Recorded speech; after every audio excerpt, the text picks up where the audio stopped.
Here's an intro, just an intro, just an intro, what an intro, just an intro, just an intro, for this intro.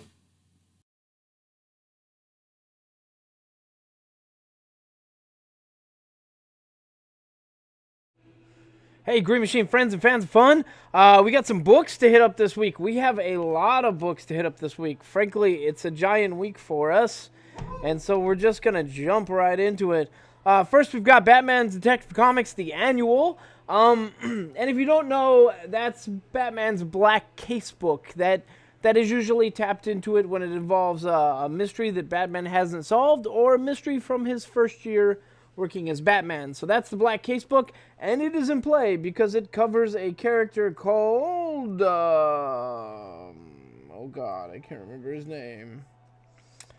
Well, let's just say it's a really cool Scythe Deathy character, and that's what I'm going to tell you because I can't remember his name. Scythe Deathy characters. And while I had a really, really good time with this character, it wasn't really resolved. I feel like I need to warn you that. It's not resolved. Maybe they're planning on picking this up at a later time, further down in Detective Comics. But it was still a pretty good read. I kind of think it takes place during the events of Batman Incorporated, is what it seems to reference. Oh, it's the Reaper. That's what it is. The Reaper.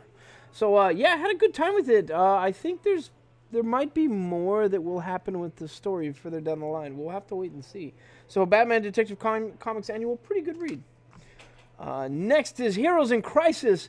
If you don't know, this is the wrap-up. The last book confirmed that, yes, Wally West was the source of the problem, and while he may not have meant to kill a bunch of people, he killed a bunch of people. And I'm really not happy with how that whole thing. Not at all. No. Dude, I wanted Bane to be involved. I wanted so many different things to be involved. I like Wally West. I like Arsenal. I didn't want any of this to happen. So, thoughts. It was grim. It was gritty. It opened really well. We got an ending. It was not... I don't know. It was a little disappointing. And that's all I'm going to say. It's kind of... It's an ending. It sort of works. I have to wonder if King didn't write himself into a corner with this, and maybe that was it. I'm not entirely sure what happened, but it was very Game of Thronesy. Like, I got an ending. I didn't like it. I mean, I didn't love it. I didn't hate it. I liked it. It was okay. I'm thankful it was an ending. Yeah. It's sad to say for such a good series, but the ending's kind of limp-wristed.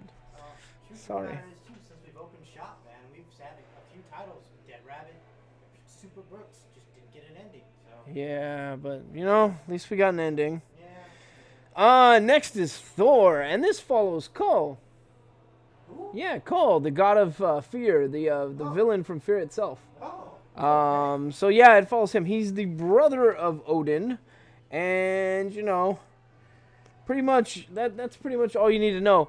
I don't want to spoil it beyond that, but Kull is a very cool character. And there is kind of a cool scene that I think sort of references Gore and the whole Nick Fury and making Thor unworthy thing. Like, at the very beginning, it seems like there's a scene that sort of references that. So, anyways, it was a really, really good take on the God of Fear, and it was nice to see. And I had a good time. For a character that I haven't heard much of since, I think, Fear itself, it was actually a pretty good showing. I started out the comic going, oh, yeah, that's cool. And then by the end of it, I was like, oh, wow, wow. So, can't spoil anything else for you. You got to go check it out. Thor number 13. It's a War of the Realms tie-in.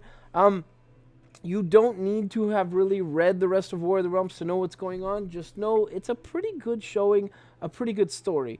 There's not much Thor in this. In fact, I don't think there's any Thor in this Thor story, but it's still pretty good. No Thor for Thor. Yeah, I guess not.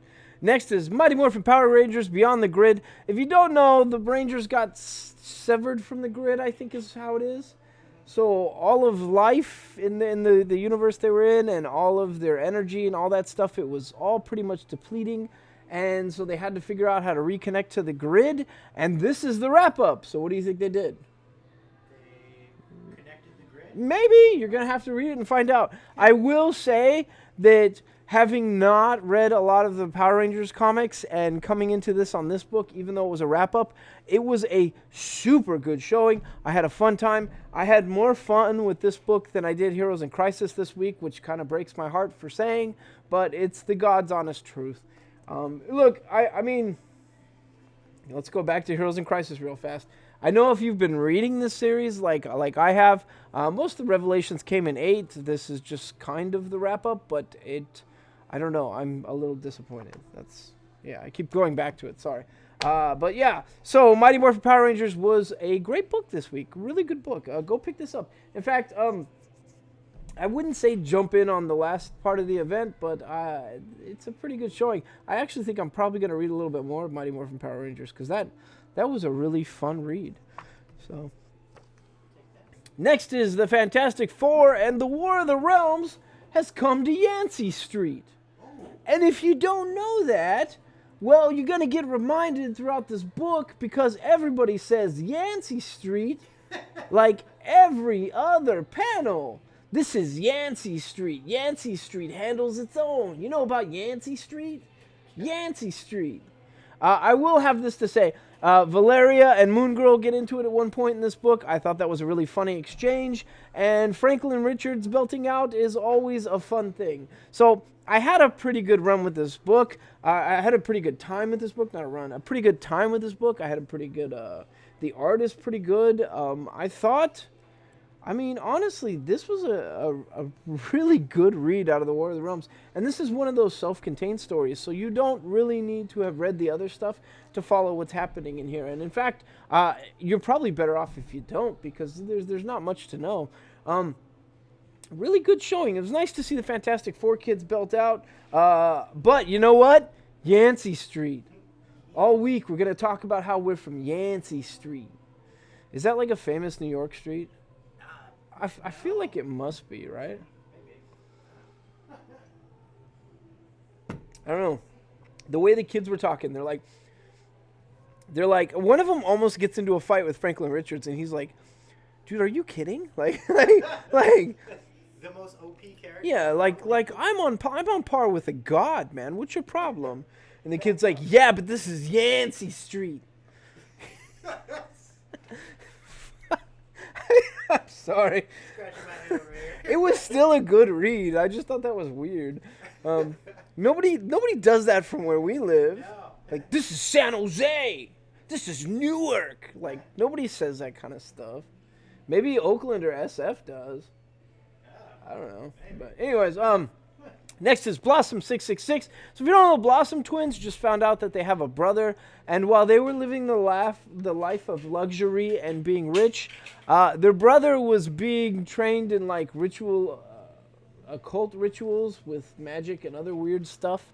So like it shows the contrast of them like doing the rich kid stuff and like him slaughtering a goat and like hanging out with a cadaver. It's pretty messed up.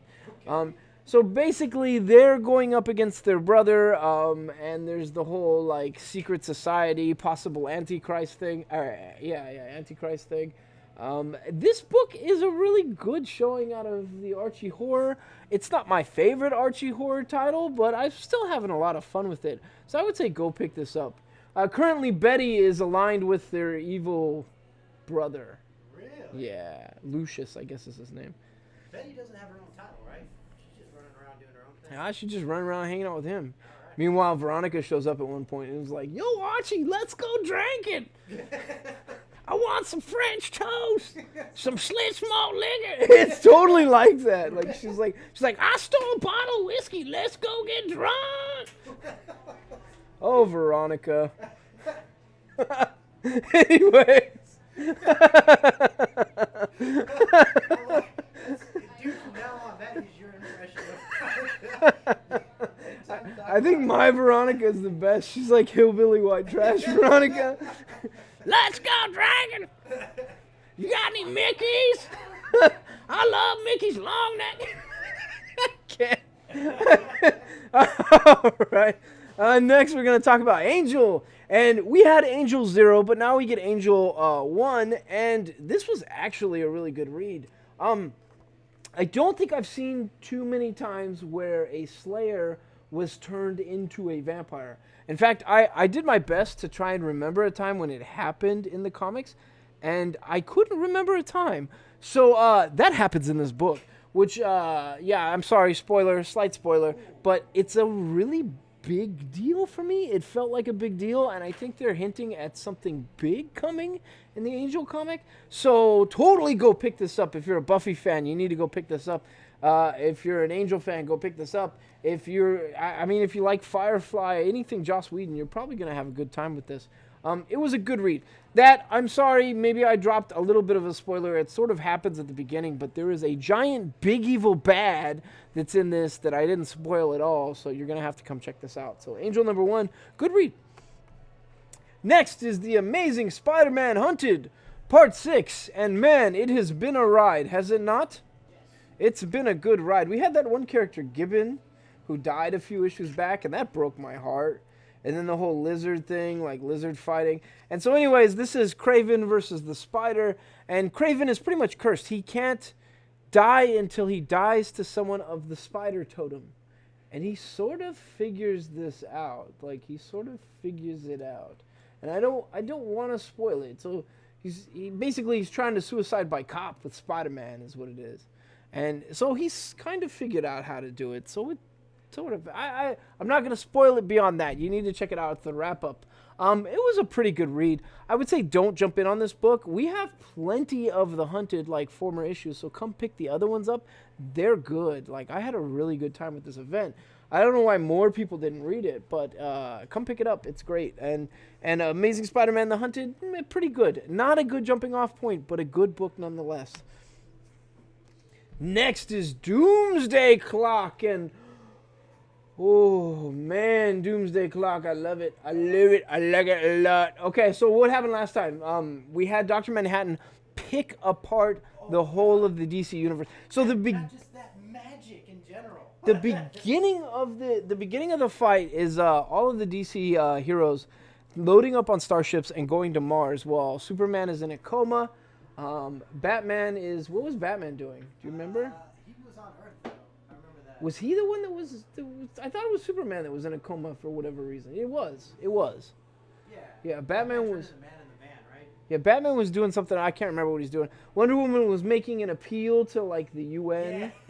And, yeah, the end of that book is really funny because Black Adam shows up and, like, Giganta rips off the building or the roof of the UN.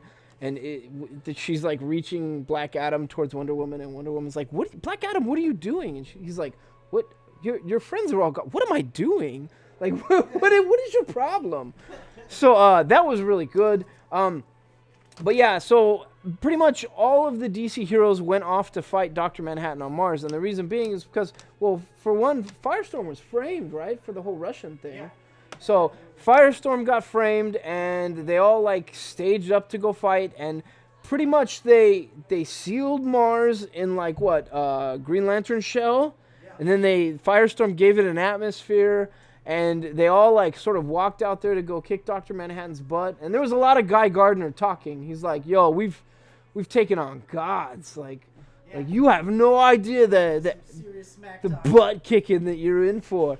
And then they get picked apart in the quickest ever. Like, even he looks at the most powerful, like, magic users of DC. He's like, "This is magic? You're, like, using glitches in reality. Like, this is nothing." And Remnants of the Big Bang. yeah, and he, like, just rips everything apart. So we already knew Dr. Manhattan was a huge badass, and we all know this is building towards a fight between Superman and Dr. Manhattan. But what I like about it is the storytelling. Granted, Jeff Johns, what is your problem, man? Why do we gotta wait like 3 months between books? That sucks, man. But one thing to be said is the storytelling is really good. Like, I'm having a great time with it. This one in particular, how much time do we have left, by the way? This one in particular is a pretty good showing in that, it's the storytelling. It feels very Watchmen-esque. They're using another form of fictional digital media to tell part of the story and to reference other parts of the story, and also as a metaphor, which is a really good thing that Watchmen did, like with the original book. Do you remember the whole pirates thing that was like the kid was reading?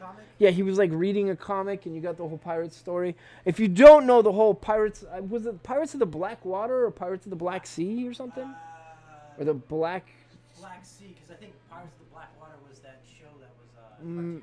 Maybe. I can't remember. It was Pirates of the Black something or other. But it was basically this kid and this, and there was like the newsstand guy, and the kid was like reading the story. So if you don't know what that story is, but you know Watchmen, it's because you never read the book. You only watched the movie. So you should go read the book because you missed out on a really good portion of the story that was awesome.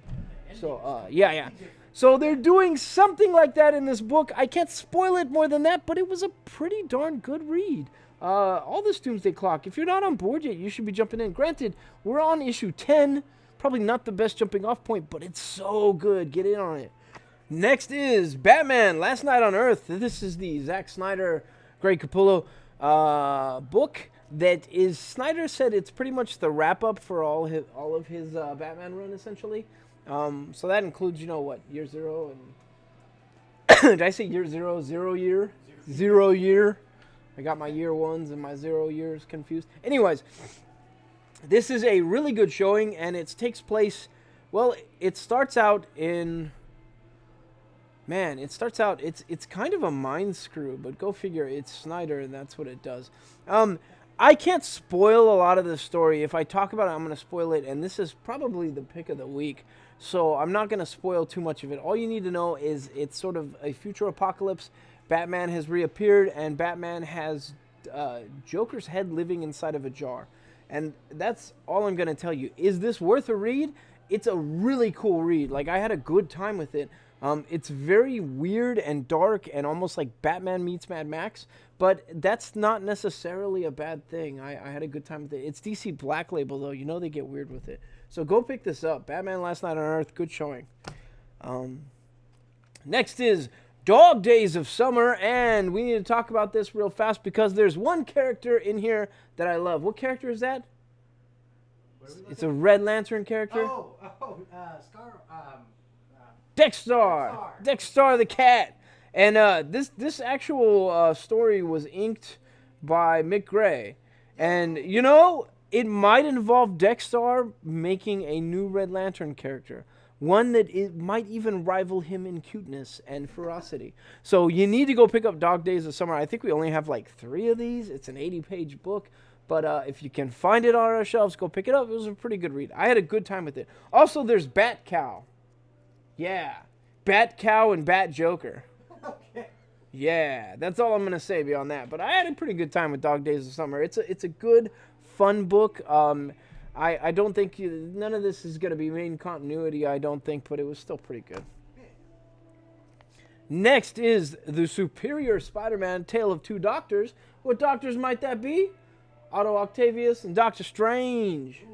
And it turns out they have history. Like, Otto has gone to Doctor Strange in the past and, like, asked him to work on something, and Doctor Strange was like, yeah, I'll do that. Like, I'm a rich surgeon. Like, what do you think I'm going to do? And he, like, walks off with, like, a chick on his arm or something. And then later on, Otto, like, walks outside with a gal on his arm.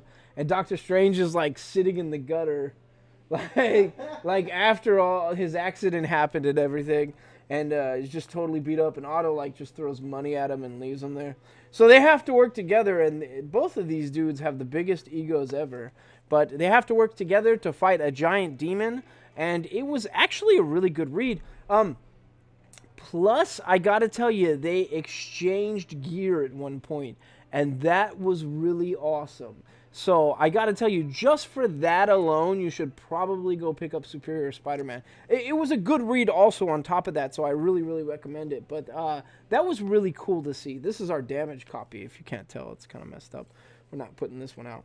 But, yeah, so Superior Spider-Man, we should have, I don't know, 10 copies, 7 copies, 8 copies? We got a few, so come pick them up. Next is Hellboy versus Lobster Johnson. Turns out Hellboy's going to catch a flick, and it's this old movie he did when he was really, really drunk in like the 40s or the 50s or something. But Lobster Johnson is a luchador guy, and he has the most, I don't know, the weirdest name of all, Lobster Johnson. I don't know anything about Lobster Johnson. Is this an actual character, or is this totally made up? I don't know. You don't know but either. That sounds like it could be. A thing. It's a pretty good read. It's told partially in film, so it's like in black and white with kind of an older style of art, it looks like.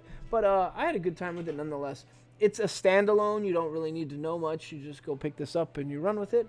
And so, good read. Not bad.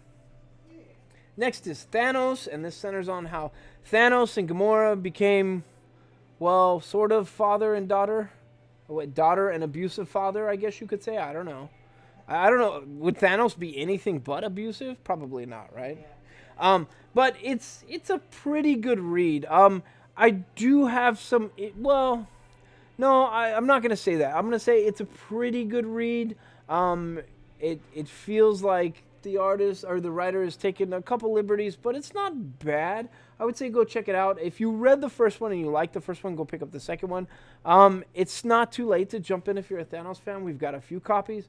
But I still have some reservations for how some of these characters are being written. That's all I'm going to say. If you aren't opposed to that, or you don't know a lot about these other characters, then come check it out for sure. One thing I do like about this series, though, is it starts out with his obsession for Mistress Death. And that's what leads him to it. So that is done right, I think. Next is Giant Man, War of the Realms. And this is part 2 to the last Giant Man, where they had to infiltrate the Frost Giants. So it's all the characters that can get bigger, and they're all disguised as Frost Giants, which is kind of funny. The way they actually outran some of the dogs of the Frost Giants was pretty cool. They had, like, 2 guys were running, and 2 guys were catching their breath on their shoulders, and then they switch. And I thought that was a really genius way to use these characters. So some of that stuff comes into play. I would say this is the most needless... I don't think that their story needed to be told, but at the same time, I'm still having fun. Like, it doesn't feel like it really affects the rest of it all that much, but still a pretty good showing. It's nice to see all these characters being used, though. Next is My Little Pony, Spirit of the Forest. Clearly, I'm not a My Little Pony fan in any way. I'm not the demographic for this sort of thing. I know there are grown men that like My Little Pony. It's not my cup of tea. No problem with that. If you like My Little Pony, I don't think you'll be disappointed. This is the My Little Pony gang are going to go camp, and they find out that one of the richer ponies, I think he's like a Richie Rich parody or something. He's logging the forest, so they've got to do something about that, and that's a cool message. I don't mind that at all. But yeah, My Little Pony. If you got a youngin' in your life, or you got a brony in your life who would probably like this, it's a pretty good showing. It's just it's not my cup of tea. So next is Immortal Hulk. This is totally my cup of tea. Man, we need to talk about the last issue of Immortal Hulk. Last issue of Immortal Hulk had Joe Fixit in human form. Hey, you know what? Because Banner's eyes got gray, and he became Joe Fixit, and he had to sort of deal with an assassin when he couldn't transform, and just how he was going to survive. And Joe Fixit picked him apart like Joe Fixit does. I loved it. It was great. Oh my God, it was a good showing. This is more of that, but this is more like Banner has finally come to terms that he needs to break down what is going on. What he's changing into in human form, what he's changing into in Hulk form, whatever wild cards are there, he's got to like go through all of that stuff. What personalities are popping up, and he's got to do it for a reason, because, well, the Hulk is planning on destroying all of civilization, right? Like, that was announced a few issues ago, when Doc Samson got shot in the head. Is Doc Samson dead? I don't know, man. You're gonna have to read Immortal Hulk number 18. But this is legitimately one of the best comics on the shelf. So if you're not buying Immortal Hulk, like, you're missing out on a really, really, really fun ride. So go check this out. Next is Star Wars Legends, and this is the old Star Wars comics, I believe, from the 90s. I hadn't read any of these. It wasn't a bad showing. It's like 3 or 4 stories. They're all sort of not really related, but they're still a good showing, and they're like the '90s comics. It wasn't a bad time. It's just something I haven't really read in a while. Like the modern day Vader. I think the current Dark Visions like Vader. A lot of stuff doesn't compare to that, and it shows. Like I think Star Wars comics have grown quite a bit. But this was pretty good. It's a celebration of the 80 years of Marvel, so come pick it up. Next is Fight Club number 3. Now, what do we know? There's 3 factions. Well, sort of 3 factions. I mean, there's the main character who's calling himself, I think, Balthazar this time. But he was, Running Bull. What were all of his names? Jack. What did the big dude call him? Robert Paulson? Yeah, no. What did he call him, though? Yeah, what did Robert Paulson call him? Cornelius. So anyway, so there's him, and then there's Tyler and his usual faction of like Rise or Die, which was from the last Fight Club too. And then there's a new faction that is infecting people. And we saw in the last issue, it looked like someone was going to take some liberties with Tyler's wife, or not Tyler, Balthazar's wife. And so that's sort of playing out here. I can't spoil too much of it. It looks, it's good. I just can't spoil what's happening in it. It's wild. It's a Dark, right? it's a dark and sinister ride. One thing you have to say about the Fight Club ones, like I didn't hide my contempt for the ending of Fight Club 2. Fight Club 3 is showing a lot of promise. Hopefully it doesn't go that way. But one thing I will say about this is the art is always absurdly good. Cameron Stewart knocks it out of the park repeatedly. So Fight Club 3 issue number 5. Go pick this up. Next is TMNT, Teenage Mutant Ninja Turtles. This is the City at War stuff. The City at War is basically all the different clans. That's the Hamada clan. What is the main TMNT clan? The Hamada clan. I can't remember their name right now. I don't know why. Well, brain damage. Then there's the Foot Clan, which is currently being headed by Splinter. Then there is the Mutanimals clan, and I'm trying to think of all the different clans. There's, and then there's the other clan that wants to like reestablish Orokusaki's heir as the leader of the Foot. So anyways, there's all these different factions, and they're all coming to fight in New York right now. And what a brawl. Like, this is a really, really good showing. There's also the Cyborg guy's clan. I can't remember his name, but he's got Metalhead on his side. Metalhead, if you don't know, is the metal Teenage Mutant Ninja Turtle cyborg that is just a beast to deal with. It's like dealing with the T-1000. So, But this is a good showing, and if you even slightly like TMNT, you really should be jumping in on this. Mostly because there's a hermit crab that walks around with a dumpster on his back that has guns that comes out of it, and that's my favorite thing ever. Herman the Hermit Crab is my favorite thing ever about this. So go check this out. Next is Star Wars Vader Dark Vision, and I'm torn on this. So I liked it, but I didn't like it for soldier-related reasons. Oh. So my bias is why I didn't like it. It centers around a character who joins the Rebels, but when he's got the chance to pull the trigger, he doesn't pull the trigger more than a few times. So my personal bias as a soldier sort of hit me there. However, it's not a bad story. This Dark Vision stuff is really, really good. So go pick this up unless you're a salty old soldier like we are, and then you might have issues with it. And that's... Yeah. Next is Superman Leviathan Rising. This is a trade paperback size book. I don't think we have a lot of them, so you're going to want to rush over and pick them up. This is sort of the beginning of a new villain called Leviathan. A new villain that might be an old villain. He's picked apart pretty much every... What do we call them? Every government spy agency in the world. He's picked all of them apart, including the really secret one that spies on metas. So he's ruined all of that stuff, and now he's sort of taking to ruining Superman, or at least trying to. And so he kidnaps, get this, Clark Kent. Seems like a mistake.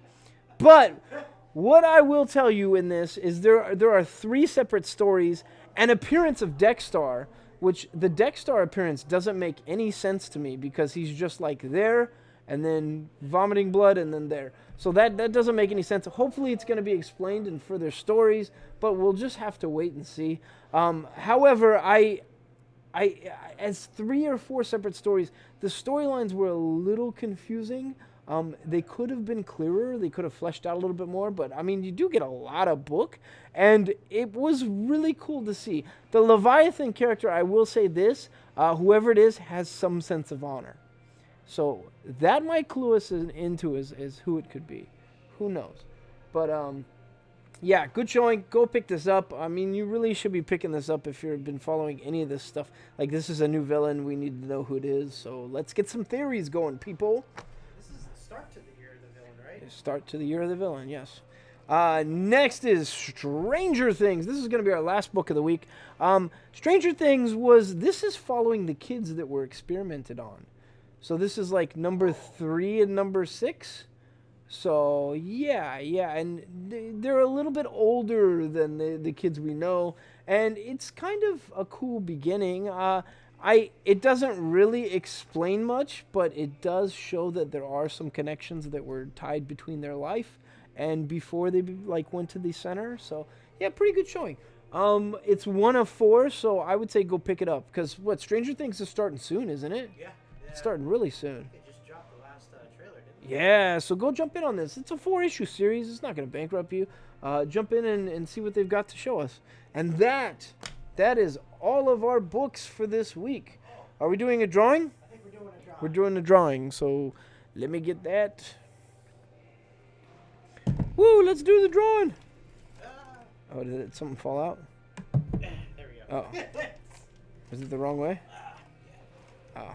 Not that there's a right way. Gotcha. 59. Oh, we're not ready yet. 59. Well, we'll get ready. And You're just gonna watch me dance for a second. doing the dance. 59 is gonna be Omar Gomez. Omar Gomez, come pick up a poster. You got a free poster. Next is 11. All right, that's gonna be Jeff Jose. Oh, Oh, Jeff Jose isn't a sub anymore. That's sad. Sorry, Jeff. All right, I got. All right, 24. 24. It's gonna be Tammy Salgado. Tammy Salgado is not a subscriber Yeah, anymore. she just ended it, didn't she? Yes. Sorry, Tammy. You would have won a poster. That's sad. That's breaking my heart. Yeah. 71. Let's see. Big bucks, no whammies. Andre Scott. Andre Scott, you won a All right. poster. That's cool. One more to go. Andre is a good sub. Next is 242. That is going to be Ryan Godinez. Ryan Godinez. I think he's a new sub. Yeah. So, yeah, come pick up a poster, man. And that's going to be all of our review books for the week. So Yep. that's it. Okay. Doo-doo-doo.